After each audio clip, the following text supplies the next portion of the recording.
ఈ program Joyce Meyer ministries partners మరియు friends ద్వారా స్పాన్సర్ చేయబడింది. అన్నిటికంటే పైన స్వస్థత కొరకు దేవుణ్ణి నమ్మండి. ఎందుకంటే మందులు చేయలేనప్పుడు, మనిషి చేయలేనప్పుడు దేవుడు స్వస్థపరచగలడు. ఆయన అద్భుత కార్యాలు చేసే దేవుడు.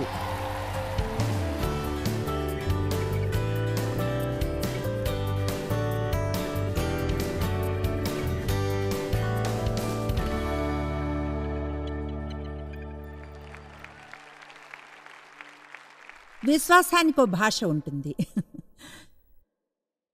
ప్రజల నోటి నుంచి విశ్వాసం రావడాన్ని వినగలరు, భయం రావడాన్ని, చింతను, సందేహం, అపనమ్మకం రావడాన్ని కూడా. విశ్వాసానికి ఓ భాష ఉంది. హెబ్రీ 4:14 చెప్తుంది, ఆకాశమండలం గుండా వెళ్ళిన దేవుని కుమారుడని యేసు అను గొప్ప ప్రధాన యాజకుడు మనకు ఉన్నాడు కనుక మనము ఒప్పుకున్న దాన్ని గట్టిగా చేపట్టుదుము, ఆయనలో విశ్వాసాన్ని.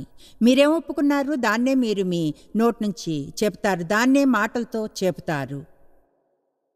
విశ్వాసం దేవుని కోసం సమస్యతో డీల్ చేయడానికి ప్రార్థించదు, తర్వాత లంచ్కి వెళ్ళి ఎప్పుడు ఆ సమస్య ఉంటుంది అన్నట్లు మాట్లాడడం.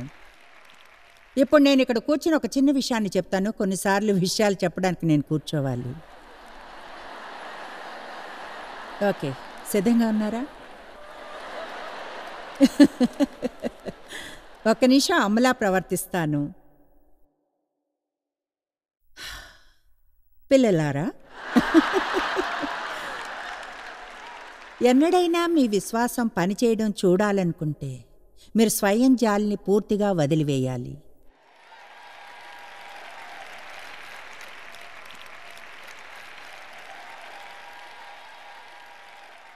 ఎందుకంటే ఎక్కువగా మనం విషయాలను గురించి ఏ విధంగా మాట్లాడతామో వాటిని గురించి మాట్లాడడానికి కారణం ఏమిటంటే ఎవరైనా మన కోసం జాలిగా ఫీల్ అవ్వాలని.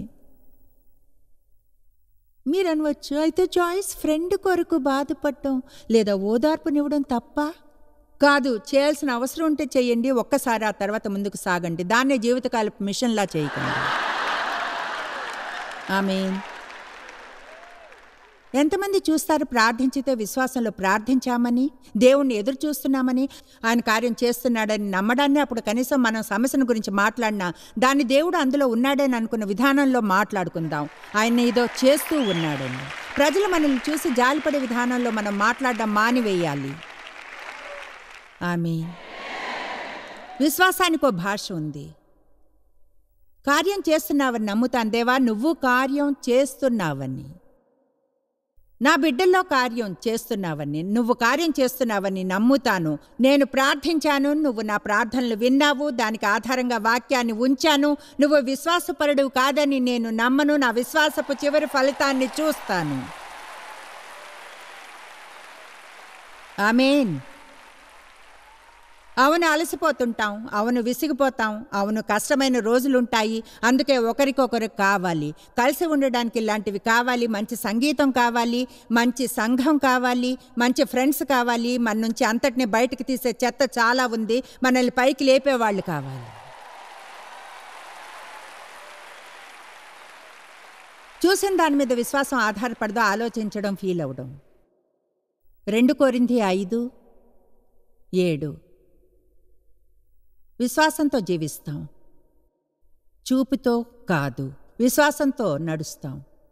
జీవితాలను సక్రమంగా ఉంచుకుని నేరారోపణతో మనంగా ప్రవర్తిస్తాం, లేదా నమ్మకంతో, దేవునితోనూ దైవీకమైన వాటితోనూ మనిషికున్న సంబంధానికి మర్యాదనిస్తూ వెలిచూపు వలన లేదా కనిపించే రీతిగా కాదు. చూడండి, నాకు అబ్రహాం కథంటే ఇష్టం. రోమా 4కు వెళ్ళి చదవడానికి సమయం తీసుకున్నా, అయితే అతను పరిస్థితులను ఎరగనట్లు లేడన్న నిజం నాకు ఇష్టం. వాటిని చూశాడు, వాటి వలన నడుచుకోలేదు. సంతానం కోసం దేవుణ్ణి నమ్మాడు. ఆయన ప్రకృతి సహజంగా అతనికి అది పూర్తిగా అసాధ్యం. సారయి బిడ్డకు జన్మనిస్తుందంటే, ఎందుకంటే వాళ్ళిద్దరూ వృద్ధులయ్యారు, బిడ్డలను కనే వయసు ఇద్దరికీ దాటిపోయింది. దేవుడు చేసిన వాగ్దానం తప్ప.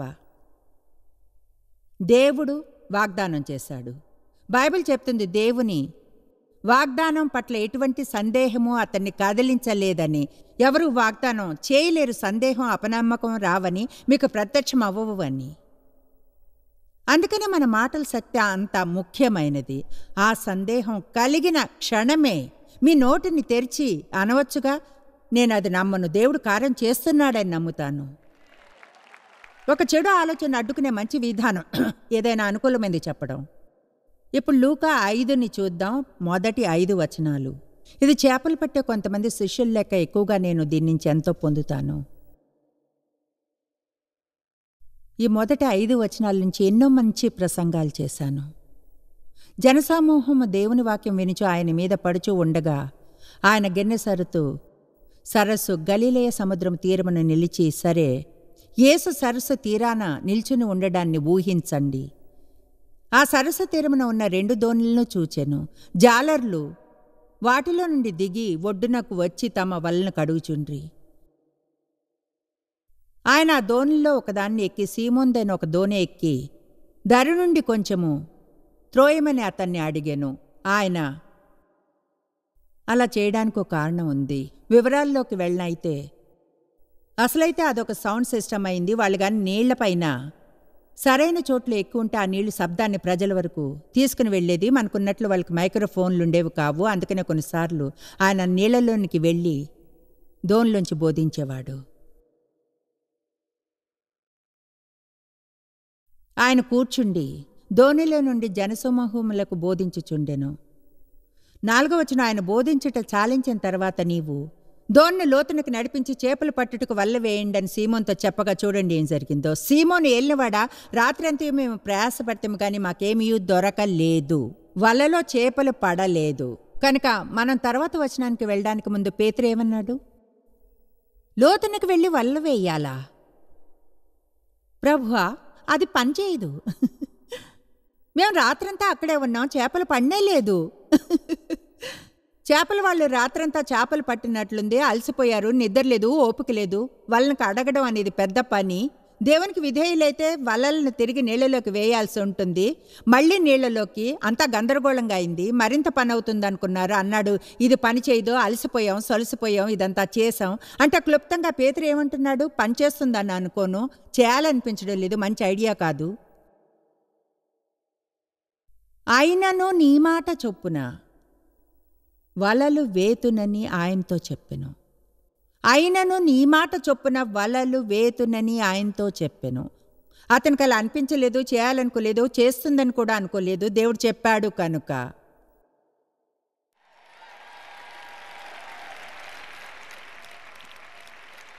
తన విశ్వాసాన్ని అందులో ఉంచాడు. మీరు గాని మిగతాదంతా చదివితే చెప్తుంది, వారు ఆ విధంగా చేసి విస్తారమైన చేపలు పట్టిరి అని. అందుచేత వారి వలలు పిగిలిపోవచుండగా వారు వేరొక దోణిలోనున్న తమ పాలివారు వచ్చి తమకు సహాయము చేయవలనని వారికి సంజ్ఞలు చేసిరి. మీరు చూసిన దాని మీద ఎంతకాలం దేవుణ్ణి నమ్ముతారు అనేది ఆధారంగా ఉంచుకోండి. ఆలోచించో, ఫీల్ అయ్యో. నంబర్ 6, ఇంకా చాలా దూరం వెళ్ళాలి. దేవు ముందే చెప్పారు, ఏం చేస్తావో తెలుసు, వీలైనంత వరకు వెళ్తావు, తర్వాత అంతా చదువుతావు. మీరు దీని గురించి అంతగా పట్టించుకోరు కనుక త్వరగా బయటపడ్డాం. సహనంతో పాటు విశ్వాసమే పనిచేస్తుంది. సారీ. హెబ్రీ 6:11-12.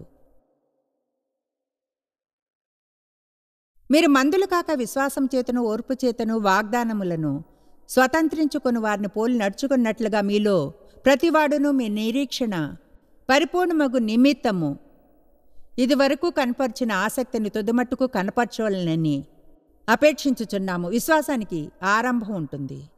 నిర్ణయించుకున్నప్పుడు అంత చెడుగా ఉండదు. దేవుణ్ణి దీనికై నమ్ముతాను. అది ఒకలా కూల్గా ఉంటుంది. అవును, ఆశాజనకంగా ఉంది, జవాబు ఉంది, దేవుణ్ణి నమ్ముతాను. అయితే 2వ రోజు, 3, 4, 5వ రోజు, 1 ఏడాది, 2, 3, 10 ఏళ్ళు, తర్వాత 12 ఏళ్ళు, 15 ఏళ్ళు వస్తాయి. అయినా ఏం చూడడం లేదు. ఇప్పుడు మళ్ళీ ఇక్కడ ఆరంభించా అంటే నేను దేవుణ్ణి నమ్ముతాను. దీని అంతటి నుంచి ఫాస్ట్ ఫార్వర్డ్ క్రింద ఇక్కడ నింపుదల కలుగుతుంది. వావ్, ఎంత ఉత్సాహకరమైన జీవితం ఉంటుందో. అయితే మనకి కేవలం ఆరంభం, ముగింపు మాత్రమే ఉండవు, మధ్యది లేకుండా. చాలామంది ఇప్పుడు దేనికో మధ్యలో ఉన్నారు. ఎక్కువ వినోదం కలగడం లేదు కదూ.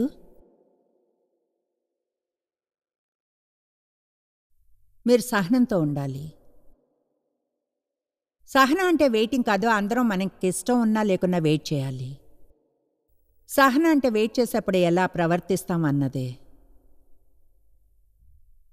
వెయిట్ చేసేప్పుడు ఎలా నడుచుకుంటాం అన్నది. కనుక ఎదురు చూస్తే వెయిట్ చేయవచ్చును, మంచి సంభాషణతో చేయవచ్చు. వెయిట్ చేస్తూ సమయాన్ని ఎవరికైనా ఆశీర్వాదంలో ఉండేలా గడపవచ్చును. అలా చేయడం మంచి పని. ఒక్క నిమిషంలో ఆ పాయింట్ వద్దకు వద్దాం. లేదా ఇలా అనవచ్చు, వదిలివేస్తాను, ఇకపై పని చేయలేను, వదిలివేస్తాను, పని చేయడం లేదు ఇది. అప్పుడు తిరిగి వెళ్ళి మళ్ళీ ఆరంభించాలి. ఓకే దేవా, విశ్వాసంతో ప్రార్థిస్తున్నాను, ఇది చేయగలవని నమ్మకం ఉంది. ఓ 2 నెలలు అయ్యాక ఇకపై దీన్ని సహించలేను, ఇంత టైం ఎందుకు పడుతుందో తెలియదు, వదిలి వెళ్ళిపోతాను. అప్పుడు తిరిగి మళ్ళీ మొదటి నుంచి ఆరంభించాలి. కమాన్, చెప్పేది వింటున్నారా? మీ సంగతి ఏమిటి? అదిగో అక్కడ పైన, మీరు అక్కడ ఆ వెనుక సీట్లో ఉన్నవారు, అంటే అక్కడ రాఫ్టర్స్ పైన కూడా ప్రజలు ఉన్నారు. అటు చూడండి, గోడకు పక్కన అక్కడ పైన పైన ఉన్న ఎంతమంది చెప్పేది వింటున్నారు? నాకు క్రింద ఎక్కడున్న వారిని చూసి అలవాటు ఉంది, అయితే మీరు అక్కడ ఉన్నారని తెలుసు. ఆమేన్, అక్కడున్నారని తెలుసు. శుభవార్త ఏమిటంటే మీరు అక్కడ ఉన్నారని తెలియకున్నా దేవునికి తెలుసు ఉన్నారని. అది చాలా మంచిది. దేవునికి హోమ్ రన్. Thank you. సహనం. హెబ్రీ 6:15. కనుక అతడు అబ్రహాము ఎంతో కాలం నిరీక్షించి సహనంతో ఓర్పుతో ఉండి గుర్తించి ఇస్సాకును పొందాడు. ఆ మాట నమ్మి ఓర్పుతో సహించి వాగ్దాన ఫలము పొందెను. అబ్రహాము 20 ఏళ్ళు వెయిట్ చేశాడు. యోసేపు తప్పు చేయని దేనికోసము 13 సంవత్సరాలు జైల్లో ఉన్నాడు. స్వప్నాన్ని చూసేప్పుడు వినోదంగా ఉంటుంది. యోసేపు చూశాడు, ఉత్సాహపడ్డాడు, అతని సహోదరుల వద్ద అంతా చెప్పాడు, గర్వం కలిగింది. మీరు నాకు సాగిలి పడతారు. తండ్రి వద్దకెళ్ళి, ఓ నువ్వు నా ముందు తల వంచుతావు తండ్రి.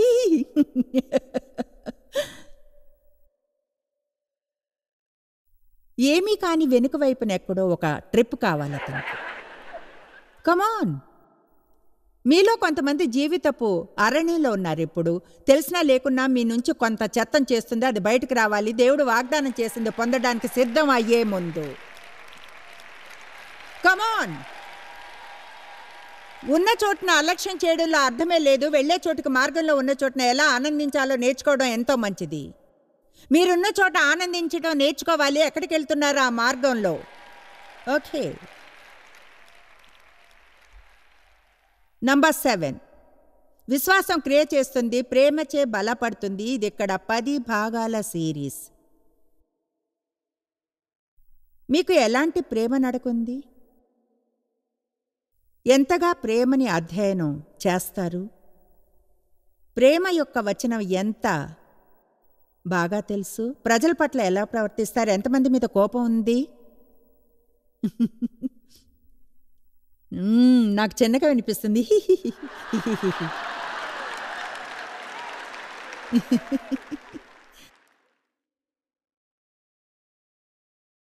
గలతీ 5-6 వచనాలను స్క్రీన్ మీద చూపించండి ప్లీజ్. విశ్వాసం ప్రేమ చేతనే పనిచేస్తుంది. యేసుక్రీస్తు నందుండు వారికి ఒకవేళ మనం ఉంటే సున్నతి పొందుట యందు పొందకపోవట యందు ఏమీ లేదు, కానీ ప్రేమ వల్ల కార్యసాధకమగు విశ్వాసమే ప్రయోజనకరమగును. ఇక్కడేం జరుగుతుందో చెప్తాను. పౌలు కొంచెం విసిగిపోయాడు. గల్తీయులతో సున్నతి పొందడం పొందకపోవడం గురించి మాట్లాడుతూ, నీకంటే నేను గొప్ప, సున్నతి పొందా, నువ్వు పొందలేదు, నువ్వు పొందాలి. బహుశా పౌలు ఇలా అన్నాడేమో. ధర్మ యొక్క నియమాలు నిబంధనల గురించి అంత పట్టుదలగా ఉండడం మానివేసి ఒకరినొకరు ప్రేమించుకోవడంతో బిజీగా ఉండండి. కమాన్. హాస్యాస్పదంగా ఉంటుంది వేర్వేరు వర్గాల వారు పోట్లాడుకునే విధానం, ఒకరికొకరు నోరు మూయించుకోవడం చూస్తే. ఎందుకంటే అందరం కరెక్ట్గా ఒకేలా నమ్మం కనుక. అయితే ఎవరి రైటు? మనలో ఒకరు 100% రైటు కాదు. నేను కాదు, మీరు కాదు, ఇంకెవ్వరూ కాదు.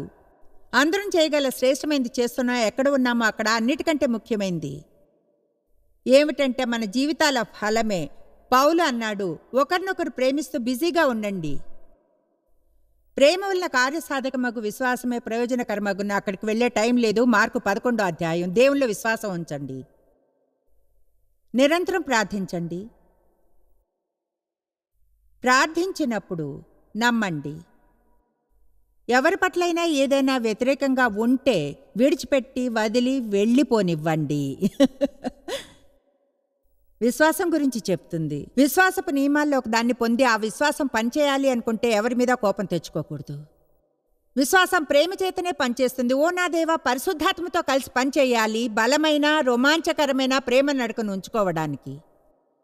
రోజు లేచి మీ గురించి మీరు మర్చిపోయి తీవ్రంగా ఎవరికైనా ఏం చేయగలమా అని ఆలోచించడం అంత ఈజీ కాదు. ముఖ్యంగా దేవుని వాగ్దానాల్లో ఒక దాని కొరకు మీ విశ్వాసంగా ఇక్కడుంటే మీకు పదోన్నతి కావాలి, ఏదో ఒక చోట హెల్ప్ కావాలి, వెయిట్ చేస్తున్నారు, వెయిట్ సహనంగా ఉండడానికి ప్రయత్నిస్తున్నారు, దాంతో అలసిపోయారు. ఇప్పుడు ఈ స్త్రీ బోధకురాలు నోరు మూసుకోమని చెప్తుంది. పాజిటివ్గా ఉండండి. దీంతో ఎంతో అలసిపోయాను. ఇప్పుడు మీరు వెయిట్ చేసేప్పుడు చెప్తున్నా, మీ గురించి మర్చిపోండి, బయట ఎవరైనా ప్రేమించండి. మీరు ఎలా అంటే, అసలు ఎందుకు వచ్చాను ఇక్కడికి? చివరికి మీ విశ్వాసం పనిచేయడం చూస్తారు. నంబర్ 8, విశ్వాసం విశ్రాంతిలో ఉంటుంది. ఫిబ్రవరి 4, దేవుణ్ణి నమ్మిన వారు ఆయన విశ్రాంతిలోనికి ప్రవేశింతురు. నేను సింపుల్గా అంటాను, నా కోసం మీకోసం ఎవరికోసమైనా విశ్వాసంలో ఉన్నానని చెప్పి అప్సెట్ అయి ఉంటే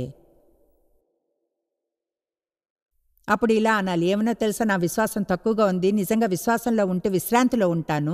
అంతరంగమైన విశ్రాంతి, దేవునిదే అధికారం అని తెలిసిన విశ్రాంతిలో దానిపై ఆయన క్రియ చేస్తున్నాడు అని. విశ్వాసాన్ని విడుదల చేయాలి. అది మీ ఆత్మలో ఒక ఫోర్స్. దాన్ని విడుదల చేయాలి. గుర్తుందా, నేను చెప్పాను ఏమనంటే, నా జీవితంలోని ఒక సమయంలో నా పాపాల కొరకు మాత్రమే నేను నా విశ్వాసాన్ని విడుదల చేస్తున్నప్పుడు, మరణించినప్పుడు పరమునకు వెళ్తాను అని. వేరే ఏ చోట నా విశ్వాసాన్ని విడుదల చేయలేదు. నా గత దుర్వినియోగాన్ని జయించి స్వస్థత పొందడానికి నా విశ్వాసాన్ని విడుదల చేయలేదు. దేవునికి ఏమైనా చేయడానికి విడుదల చేయలేదు. దేవునిచే యూజ్ చేయబడ్డానికి విశ్వాసాన్ని విడుదల చేయలేదు. ఫైనాన్షియల్ కోసం విశ్వాసాన్ని విడుదల చేయలేదు. ఎల్లప్పుడూ బొటాబొటిగా అన్నీ సరిపోయేవంతే. నేను డేవ్ పెళ్ళైనప్పటి నుంచి దశభాగం ఇస్తున్నా. ఆయన పెరిగి పెద్దని చర్చలు అలా చేయాలని నేర్పించినందున. అయితే దశభాగం ఇస్తుంటే బహుశా కొన్ని ఫలితాలు వస్తాయి. మేము ఎన్నడూ ఒక్క బిల్లు పే చేయలేకపోయాం. అయితే చెప్పగలను, దేవుడు మీరు ప్రవేశించాలన్న రాజ్యంలోనికి వెళ్ళాలనుకుంటే విశ్వాసాన్ని ఇవ్వడంతో విడుదల చేయాలి. విశ్వాసం ఫలితాలను తెస్తుంది. నంబర్ 10, ఎల్లప్పుడూ ఫలితాలను ఇస్తుంది. విశ్వాసాన్ని గాని విడవకుంటే, మీరు గాని విశ్వాసాన్ని పట్టుకుని ఉంటే ఫలితాల్ని ఇస్తుంది. దానికి ఎంతకాలం పడుతుందో తెలీదు, కానీ అది ఫలితాల్ని ఇస్తుంది. లూకా 7:50 బైబిల్ చెప్తుంది, మీ విశ్వాసం మిమ్మల్ని రక్షించింది. నిన్న 908 మంది విశ్వాసంతో రక్షణ పొందడం చూసాం.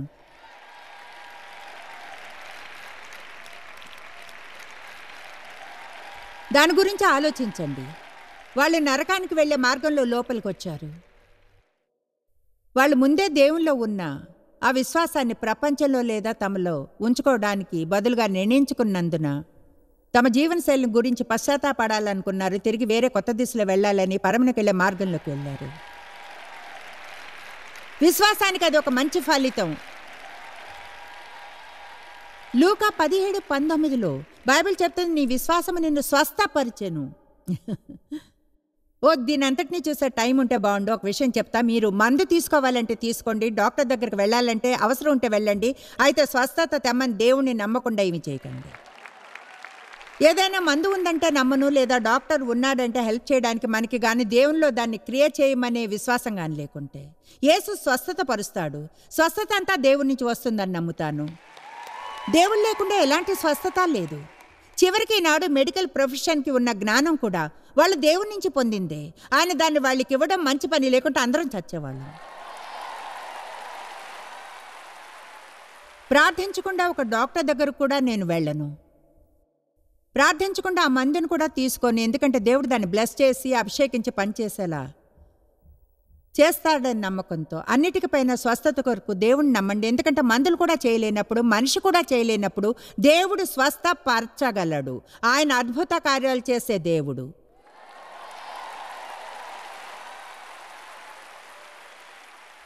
నంబర్ 11, శత్రువు యొక్క భయంకర బాణాల నుంచి మనల్ని విశ్వాసం రక్షిస్తుంది.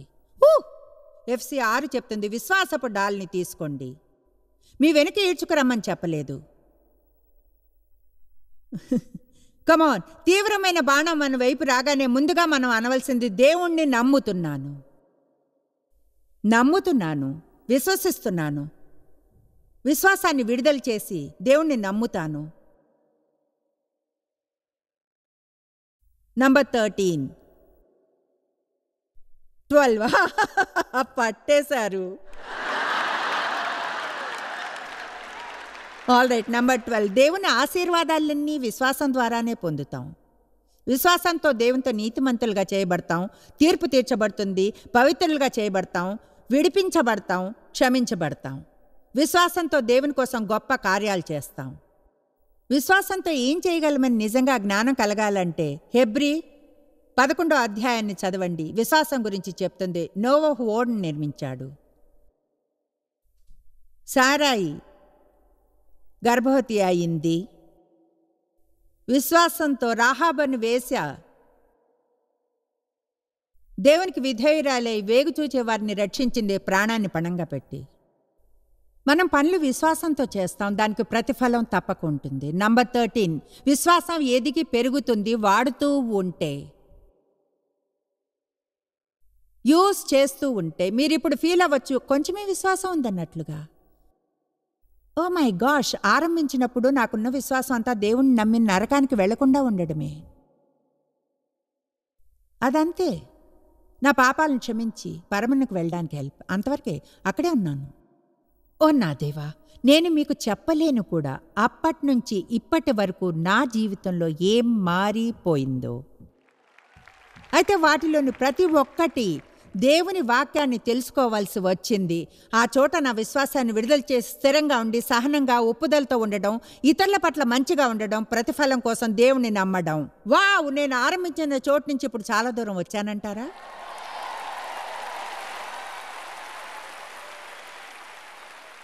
మీరు అనవచ్చు, ఎంతకాలంగా దీనిలో ఉన్నారు?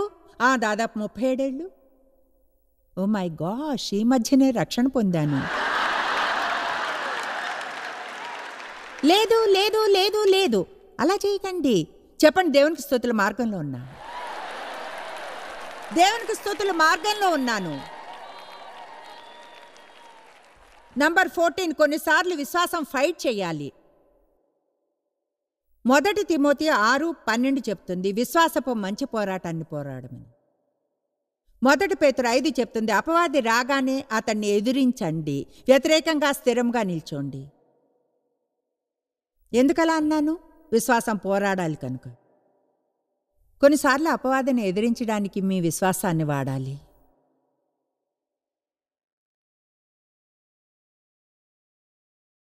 శత్రువుకున్న శక్తి అంతటి మీద మీకు శక్తి, అధికారము ఉన్నాయి. లూకా 10:19 చెప్పేది వినండి.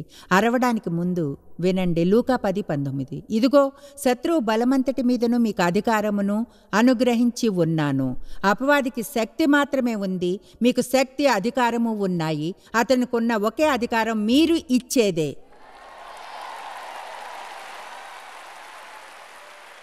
ఆమేన్. ఇది ఇంకో 4 భాగాల సిరీస్. నంబర్ 15, హా హా హా.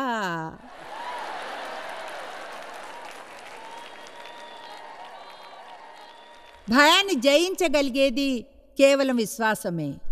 ఈనాడు ప్రపంచంలో అది ప్రబలంగా ఉంది. బైబిల్ చెప్తుంది, చివరి దినాల్లో మనిషి గుండె భయంతో ఆగిపోతుందని. చాలా కాలంగా దేవుని రాజ్యంలో ఉన్న క్రైస్తవులు కూడా చెప్పడం వింటారు, ఈనాటి ప్రపంచంలోని పరిస్థితుల గురించి ఎంత భయపడుతున్నారో అని. నాకు భయం లేదు. ఏం జరుగుతుందో తెలీదు, నా కంఫర్ట్స్ అన్నీ ఉంటాయో లేదో తెలీదు. దేని గురించి అయినా భయపడితే తప్పిపోయిన వారిని గురించే. కనుక వీలైనంతగా శ్రమ పడుతున్నా వారికి శుభవార్తను వీలైనంతగా అందించడానికి. నాకు చెప్పాలి, నా వంతుని నేను చెయ్యాలి. నా తలను క్రిందకు దూర్చి చెడు ఏమీ జరగడం లేదన్నట్టు ప్రవర్తించను. అయితే దాని గురించి భయపడను. ఎందుకో తెలుసా? ఎందుకంటే దేవుడు గాని ఎంచుకుంటే నన్ను మిమ్మల్ని ఈ క్షణం వరకు సజీవంగా ఉండాలని అలాగే ఉంటాం. దానికి కావాల్సిందే మన వద్ద ఉంది. ఆమేన్. బైబిల్ చెప్తుంది మనలోని ప్రతి ఒక్కరికి దేవుడు ఒక కొలమానంలో విశ్వాసాన్ని ఇచ్చాడని. ఎంతగా మనం ఆ విశ్వాసాన్ని వాడితే అదంతగా పెరుగుతుంది. అలాగే మనకు హెల్ప్ చేయడానికి ఆయన కృప ఉంది. విశ్వాసంలో మనం ఎప్పుడు అడుగు వేసినా ఆయన కృప, ఆయన శక్తి, ఆయన సామర్థ్యం మనతో పాటు వస్తాయి. మన జీవితంలోని ప్రతి చోట మనకు హెల్ప్ చేయడానికి. మనం వీలైనంతగా కృపను గురించి తెలుసుకోవాలని అనుకుంటున్నాను. ఎందుకంటే కృప అనేది కనబడుతున్న అద్భుతం లాంటిది. కృప అనేది దేవుని నుంచి మనకు ఉచితంగా వస్తుంది. జీవితంలో ఏం చేయవలసి వచ్చినా ఎలాంటి కష్టం లేకుండా చేయగలిగేలా స్ట్రెయిన్ గాని మన వంతు ప్రయత్నంగా మనల్ని రక్షించేది కృపే. కృప క్షమిస్తుంది, కృప దయని ఇస్తుంది. కృప అనేది నిజంగా అద్భుతమైనది. మీరు ఎన్నడూ తెలుసుకోలేనంతగా జాయిస్ మేర్ మినిస్ట్రీస్లో మీరు మాకెంతో ముఖ్యం. మిమ్మల్ని అభినందిస్తున్నాం. మా ప్రపంచవ్యాప్తపు మినిస్ట్రీ సాధ్యం అయ్యేలా చేసే మా ఫ్రెండ్స్ మరియు పార్ట్నర్స్కి థ్యాంక్స్. అందరం కలిసి ఆకలిగొన్న వారికి భోజనం పెడుతున్నాం, బీదలకు బట్టలు ఇస్తున్నాం, సువార్తను దేశాలకు చాటుతున్నాం. మమ్మల్ని కాంటాక్ట్ చేయండి లేదా joycemeer.orgని ఈరోజే విజిట్ చేయండి. మీ ప్రార్థన విన్నపాలను కొరకు అలాగే మరిన్ని సాధనాలను గురించి తెలుసుకోండి. జాయిస్ మేర్ షెడ్యూల్ని చూసి భాగస్వామిలో భాగమవ్వండి. క్రీస్తు ప్రేమను ప్రపంచమంతటా పంచుకోవడానికి.